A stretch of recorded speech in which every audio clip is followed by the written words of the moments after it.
Hey guys, I'm thinking of starting a playlist called the Sad Girl Chronicles, so that so that other sad girls can join in. But I'm making this vlog. It's a story time about the time that I went on a date and it didn't go so well, and it's because I thought I was a healed person, I guess. And also because I thought dating apps would work, period. But it's really just like a bunch of horny men. Now, the more that I like think about it. So basically what happened is I had gone on this date and it was going decently.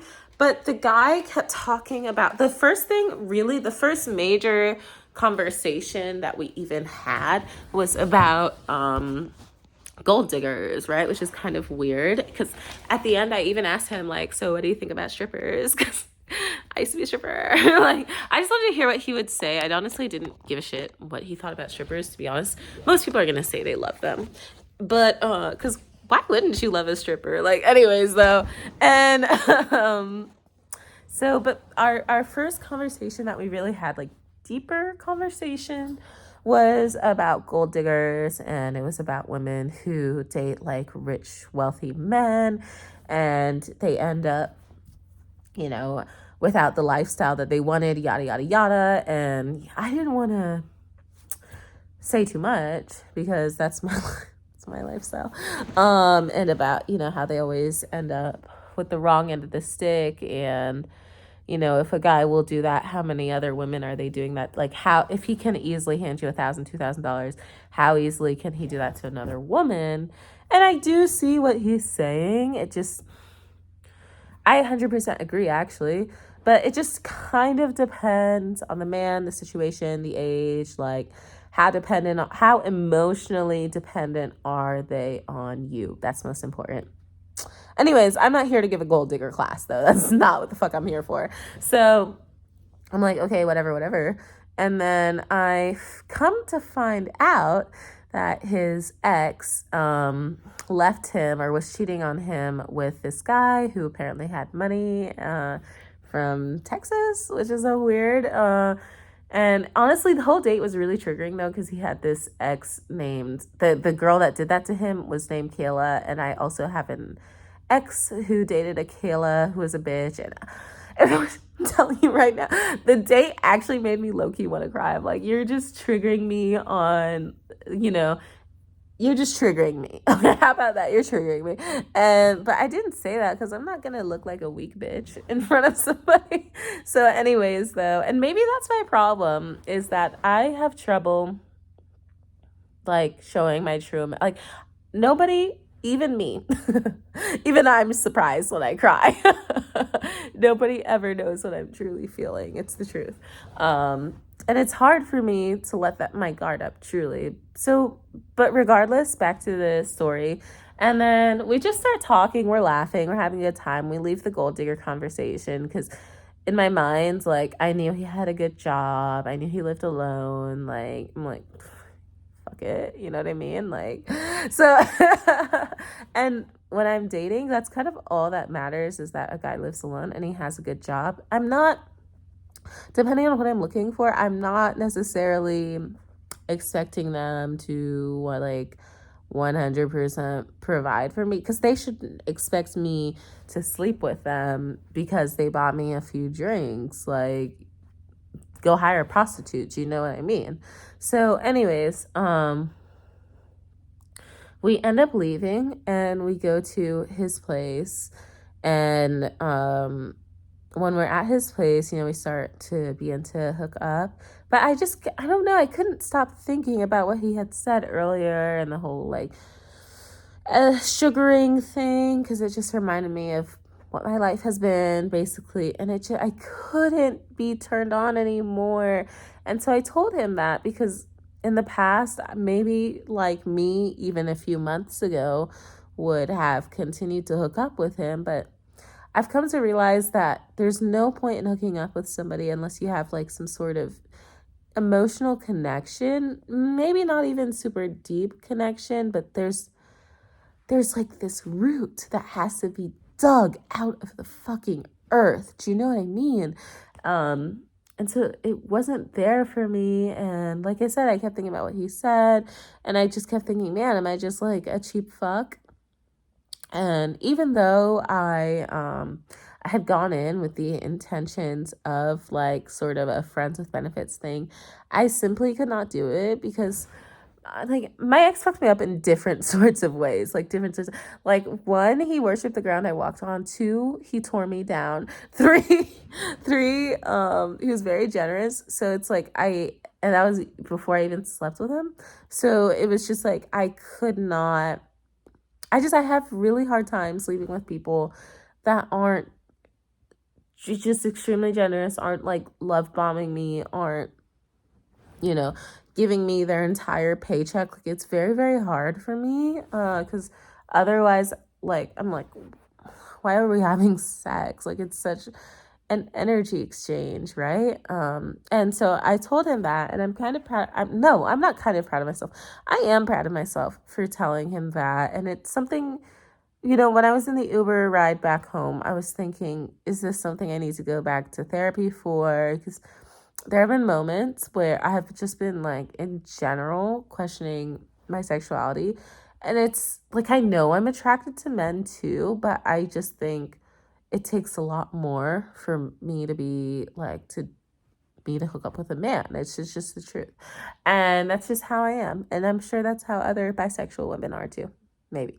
Who cares? And so, I realized I don't need to go back to therapy because I set a boundary. Like, if anything, that's why my therapist said that I probably don't need her anymore. And he had me feeling so bad because he was like, oh, you know what? You need, not you need, but he was saying, whoever fucked you up really badly, da da da. Because, I was saying to him, like, I'm sorry, but we need to stop because I'm just not feeling this anymore. And that should be something that you should be able to say, no matter their gender. You should be able to say to anybody for whatever the reason is, whether you got like a freaking tummy ache, whatever. And, he got upset and he was like, why not? And then he was trying to make me feel bad. He was like, it's because my dick isn't big enough for you, blah, blah, blah. Mind you, he had a good sized dick. He had like I just said the word after whispering. I think it's fine to say, but he was a good size. He was like 8 inches. So anyways, it was a good size, not bad. So, and it wasn't that at all. And then he was like, and what am I, not dark enough? Like just projecting all these things because he, I mentioned this earlier, but he was talking about his ex who I guess left him for a dark-skinned man who was wealthy. And he's Hispanic. I think he was Puerto Rican, but I can't say 100% for sure because I didn't ask. I don't care. Like, but I know he's Hispanic, and because he had mentioned earlier, his ex left him for like a dark-skinned man, and da-da-da, and like other people in his family are darker, but he's just not that, and like clearly, dark skin and are her type, blah, blah, blah. And like, maybe he was just projecting. Like, who knows if that's even actually her type. Me personally, I don't have a type. Like I have a personality type, but I don't have like a physical human being type. And a lot of that I think comes from trauma. Like it's just because I was never really felt accepted as a kid. So as long as you are like intelligent, can hold a conversation, and you worship me, of course, then I'm attracted to you. Race doesn't play a big role for me at all. So it just kind of even like upset me that he would even try that sort of shit with me because I'm really not the one. Like I'm really not the one for that at all. First of all, I like men, I like women. I'm like, you know what I mean? Like it doesn't matter what race you are. Like I'm truly not the one for that. So that pissed me off. And then like my Uber was coming, but then we started hooking up again. Listen, he was kind of magnetic. And so I had to leave. I called it off because I just kept thinking, it enraged me that he would even try those sort of tactics, like those sort of manipulation tactics. And then for him to think, oh yeah, this is going to work and this is going to get me laid. Like, fuck you. That's not going to work. And I know your game. And now I'm leaving, and you're hard, and you're not, and you're gonna have to get yourself off, bitch. So, yeah, so I don't know. But when I left, though, I still felt bad. Like, I still left wondering, like, am I the problem? But now I realize it's not really that I'm the problem. It's just that I need somebody who is willing to take their time with me and is really understanding. And also, actually, really the biggest thing is that you have to be really understanding with me, and you have to like really take your time, because I seriously do just have like, I'm a very complex person. Like, my life is not a normal life, and I'm aware of that. Like, it's fine, but you just have to be okay with that. And yeah, it is what it is. But this experience just made me realize like how much like one, dating wealthier men has fucked me up, because like, or not fucked me up, but just changed my perspective, I guess. Because I truly can't hook up with anybody who's not on that same sort of wavelength as me. And even when I was leaving, he was like, oh, like, I guess you enjoyed the wine. Because we had gone out for like freaking happy hour, and we had like happy hour wine. It's like what? Like fucking $6. And then the bottle of wine was half off. So let's say he spent $30. That's like 15 each if we had split it, like, which we didn't, he paid, but you know, $15 each, that's nothing. $30, like, I spent that money to Uber there. So yeah, it was so ridiculous to me. And you know, in the back of my mind, like, I've been with men who would never even like question that, who I've been with men who have like, you know, rented a whole car and like bought me like a car worth of flowers and jewelry. Do you know what I mean? So it's just sort of like puts you on a different vibration, and it just becomes your norm. And then and they don't expect to sleep with me, mind you, they don't expect to sleep with me. And so it just puts you on a different sort of vibration and like how you should be treated. And it just feels sort of odd when guys don't go to that sort of length. It just, yeah. So it just put a bad taste in my mouth. And then it pissed me off that he even like tried to say that I was damaged, when like clearly he wasn't over his ex at all, because he was still talking about it.